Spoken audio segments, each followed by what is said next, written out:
Hello friends, we will be talking about surface area and volume of cone in this session. So let's first discuss what is cone, and we'll talk about the related terms, and then we'll move forward to finding out its surface area and volume. So first of all, if we cut a right angled triangle ABC, which is right angled at A on a paper. So we cut this kind of a triangle which is shown here. Now we take the side AC as the axis. AC, which is of measurement h, we take this as the axis and we rotate this triangle about this axis. So we take this right angle triangle and rotate it about this axis AC. Now we see that the right angled triangle forms a definite shape as it rotates, and this shape which gets formed is called a cone. So this is what gets formed. So if we take an example of a cone, we know the birthday caps, we've seen the ice cream cone, we've also seen the traffic cone. So this is how a cone look like, and this is how we can form it. If we want to see how it gets formed by rotating a right angled triangle about its axis, which we take as the AC in this particular case. Now AB, which is of dimension r, that becomes the radius of the cone, which is formed by rotating this right angled triangle. AC, which is the height and which is also taken as the axis around which the triangle is rotated, becomes the height of the cone. And BC, which is the hypotenuse of the right angled triangle of dimension L, that becomes the slant height of the cone. So this is how we get a cone, and these are the different dimension and the terms which we are going to use when we talk about the area of cone and volume of the cone. So C forms the vertex of the cone. So this point becomes C.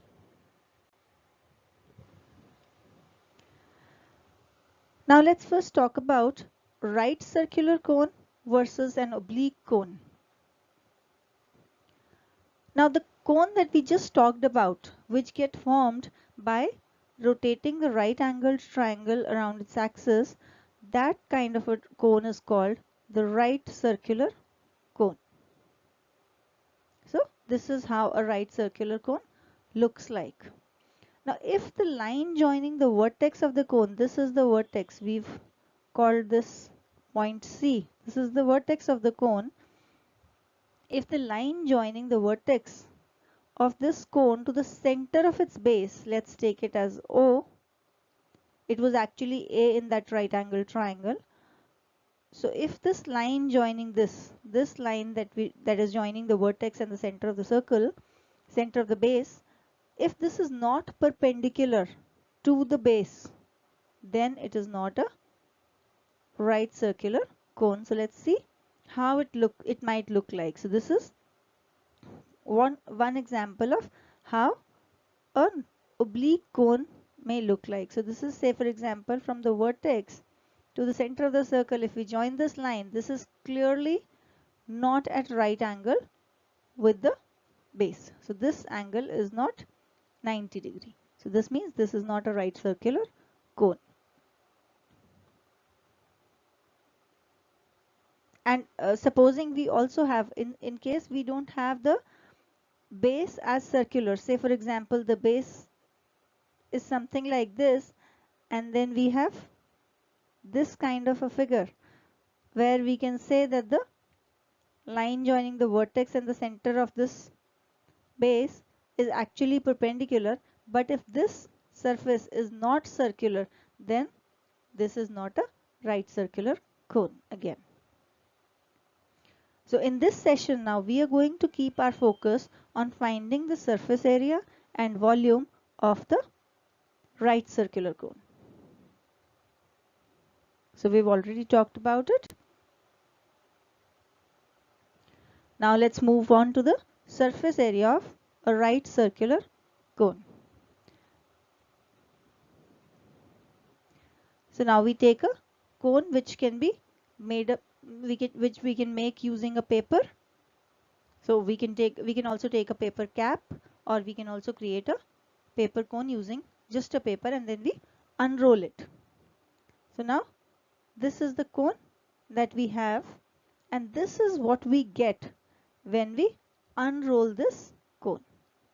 So this is the kind of shape that we'll get. So this may not be exactly what it is. It could be, depending upon the cone, it could be something like this, it could be something like this, but we are sure that it will be a part of the circle. So it will be something like this. Now, as we said, that this shape, whatever we get by unrolling this cone, will definitely be a part of the circle, such that OA and OB being equal, and both of them being equal to L, right? So now if we divide this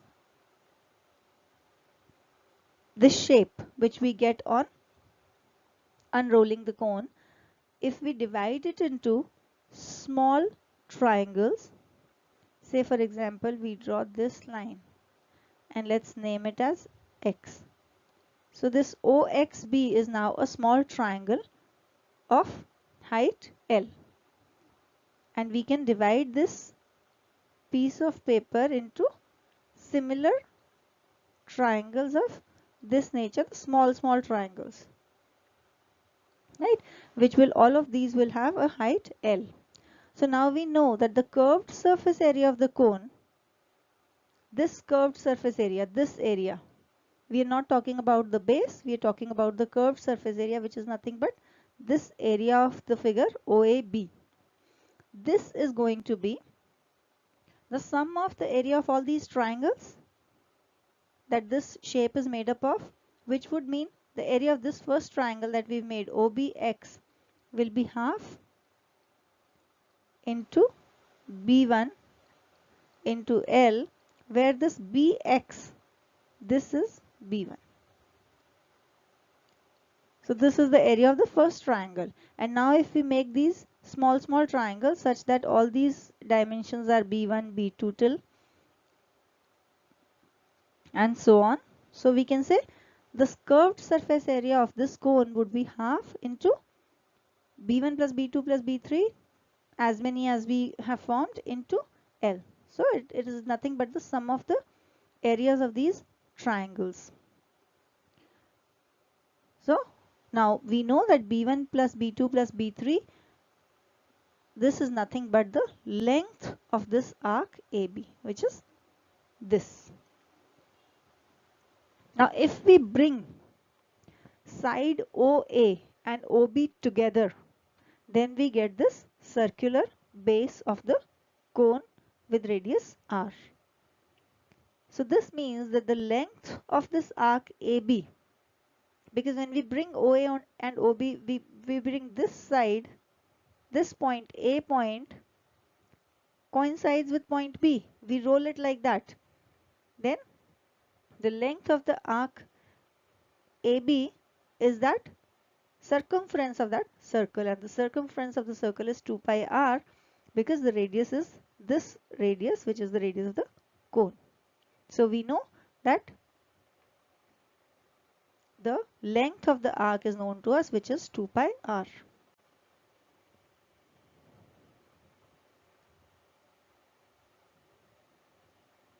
So now if we are to find out the curved surface area of the cone, we said it is half into B1 plus B2 plus B3 and so on, whole multiplied by L, and that the sum of all B1, B2, B3 and so on is nothing but 2 pi r, which is this circumference of this arc AB, which comes out to be 2 pi r. So that means half into 2 pi r into L, which is pi r. L is the curved surface area of the cone. But now note that we are saying this is the curved surface area. This is not the total surface area of the cone. So if this is the cone, we found the curved surface area. We found the area of this part, but what else constitutes the cone is the base of the cone. So we need to add the surface area of the base to the curved surface area to get the total surface area of the cone. So surface area of the base is nothing but pi r square, because it's a circle with a base with a radius r. So the total surface area of the cone becomes pi r L plus pi r square, or we can write it as pi r into L plus r.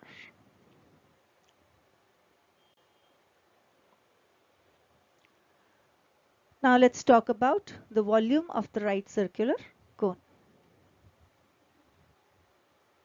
Now we know that volume of a cylinder is pi r square h, where r is the radius of the base of the cylinder and h is the height of the cylinder. Now we're talking about cylinder, we're not talking about cone right now.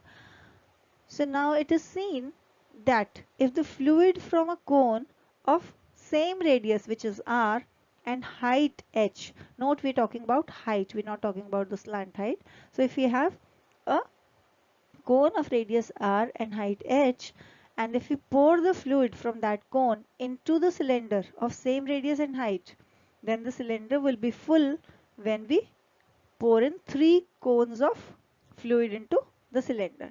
So that means the volume of the cone is 1/3 of the volume of cylinder with the same radius and same height. So that means volume of a cone is nothing but 1/3 pi r square h, because for cylinder it was pi r square h, and we've seen that volume of the cone is 1/3 of that. We need to pour 3 cone fill of fluid into the cylinder to fill the cylinder. So that means the volume of the cone is 1/3 pi r square h.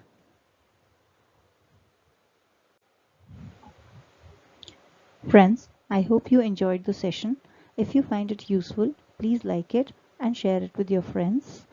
You can visit us at our Cool Smart Learning website and post your queries there. And please subscribe to the Cool Smart Learning channel for getting updates on the new sessions. Thank you.